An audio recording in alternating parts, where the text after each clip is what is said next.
Hai semua, saya sudah menantikan kalian sejak lama. Kali ini saya akan membahas sebuah film berjudul In the Fate yang membuat istri dan anak saya terkagum-kagum. Kaca adalah keturunan Jerman dan suaminya adalah imigran Turki. Hari itu, dia membawa putranya yang berusia 6 tahun ke kantor suaminya. Dia lalu pergi ke salon bersama temannya, dan ketika dia pulang malam itu, dia melihat jalanan ditutup, dan polisi berkata bahwa telah terjadi ledakan. Kaca yang berusaha menerobos kerumunan lalu dihentikan oleh polisi. Dia melihat kantor suaminya hancur karena ledakan. Kemudian dia dibawa ke penampungan, namun dia tidak menemukan suami dan anaknya. Polisi berkata bahwa ada 2 orang laki-laki yang tewas, 1 dewasa dan 1 anak-anak, lalu Kaca pun terduduk lemas. Karena mayat sudah terlalu hancur, tim forensik mengikuti Kaca ke rumah untuk mengambil sikat gigi suami dan anaknya untuk memudahkan tes DNA.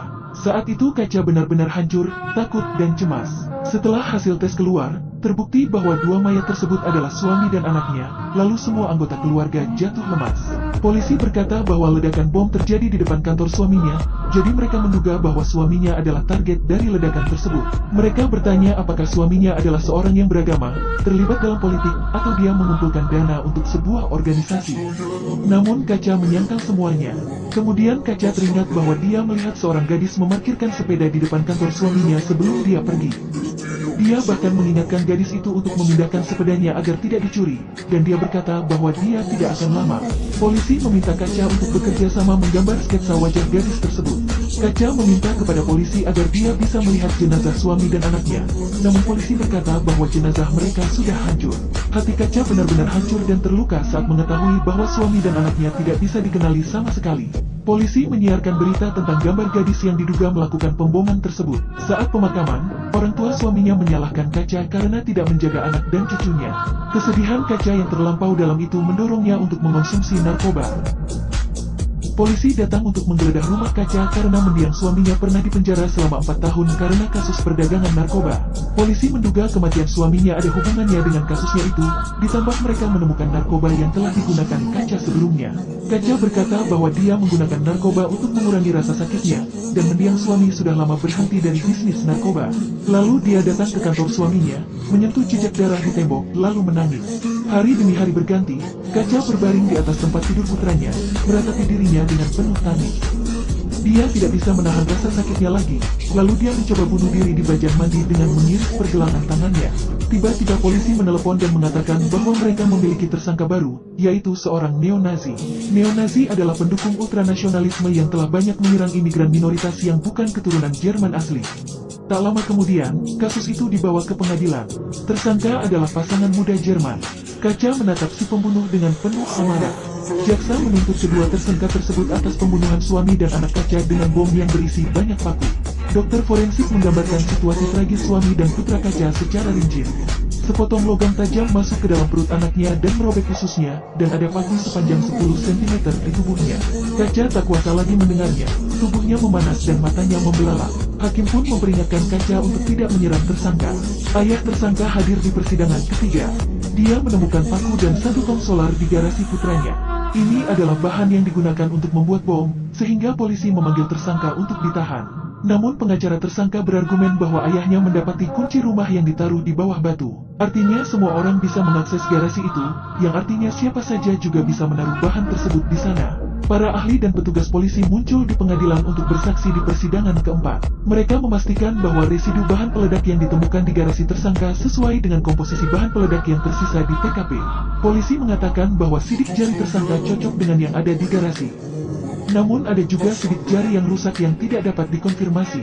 Pengacara tersangka mengatakan bahwa pengadilan tidak bisa mengesampingkan kemungkinan sidik jari yang hilang itu adalah milik pelaku yang sebenarnya. Kali ini, seorang pemilik penginapan dari Yunani bersaksi di sidang kelima. Dia berkata bahwa tersangka berada di hotelnya saat kejadian, dan menunjukkan surat wisata yang mereka tanda tangani.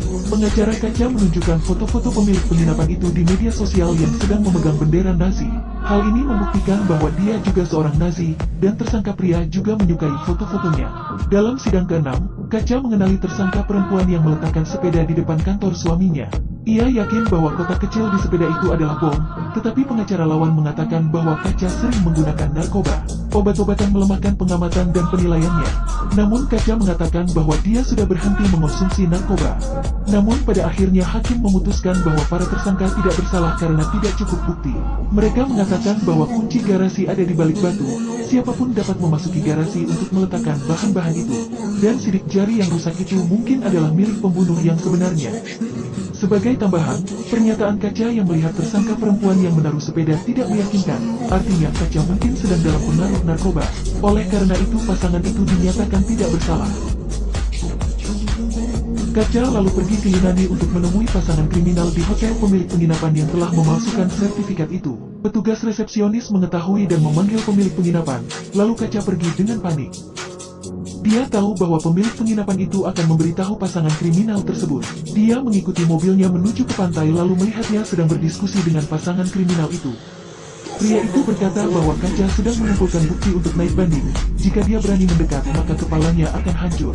Kaca kembali mengemudi lalu membeli pupuk, solar, dan paku.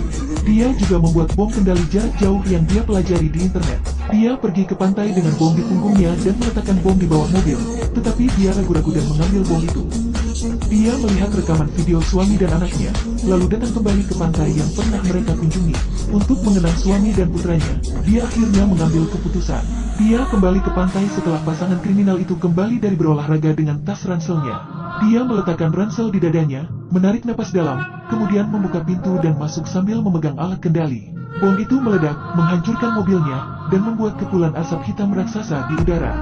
Dia akhirnya memutuskan untuk melakukan serangan bunuh diri untuk menyusul suami dan anaknya, dan mengakhiri penderitaannya. Sampai di sini dulu ulasan film ini. Sampai jumpa lagi di lain waktu.